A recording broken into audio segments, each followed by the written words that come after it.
Thank you, Admiral Schultz, for being here today, and to the chairman and ranking member for calling this hearing today. As an Army veteran myself, I understand the importance of diversity of background and skills in the military and how it benefits our nation's national defense mission. Diversity is indeed one of our nation's greatest strengths, yet we must never forget that we are one in the eyes of God, created in his image. There are more pressing issues this committee must address, like the humanitarian crisis at the border, the criminal crisis at the border, the constitutional crisis that the border situation is creating, cartel and drug smuggling crimes, human trafficking, foreign cybersecurity attacks, emergency preparedness, much more. While many may feel that they're a bit tired, need to take a break from these serious discussions to focus on issues more of a political nature, I think we must take a deep look at the priorities in this committee. The safety of our nation is at stake if immediate threats that we face take a back seat to non-life-threatening topics. This committee is not focused on Homeland Security. It's focused on identity politics that serve as an evasion of responsibility.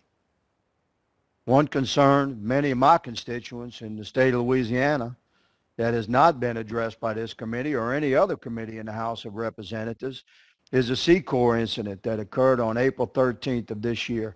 During this event, the Coast Guard carried out search and rescue operations after a severe weather event caused a 129-foot commercial lift boat owned by the SEACOR Marine to capsize 8 miles off the coast of Louisiana. This incident resulted in 6 confirmed deaths, with 7 crew members still unaccounted for, lost at sea. We must address legitimate questions regarding the Coast Guard's vessel response plans and concerns of recovery capabilities, as well as the frequency and timeliness of updates for the crew members' families in the event of an incident. I'm not interested in blame. I'm interested in what we can do as a nation to promote marine safety and emergency response by federal assets like the Coast Guard.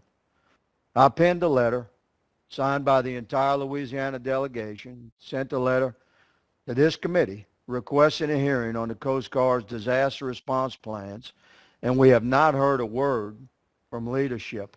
Mr. Chairman, I ask unanimous consent to present into the record a copy of that letter. Without objection, so ordered. Thank you, Mr. Chairman. The SEACOR capsizing was a devastating event. Lives were lost. This is the type of issue that the Homeland Security Committee should address. Admiral Schultz, God bless you, sir. I know you're here today to discuss a specific topic, so I'll not put you on the spot regarding SEACOR, and I'll only leave you with one request. Can you commit today to lead a briefing for me, for interested members of this committee, and for the Louisiana delegation regarding lessons learned from the SEACOR Power tragedy and how the Coast Guard and Congress could work together to ensure the likelihood of such a tragedy is reduced in the future? Can you make that commitment to me today, good sir?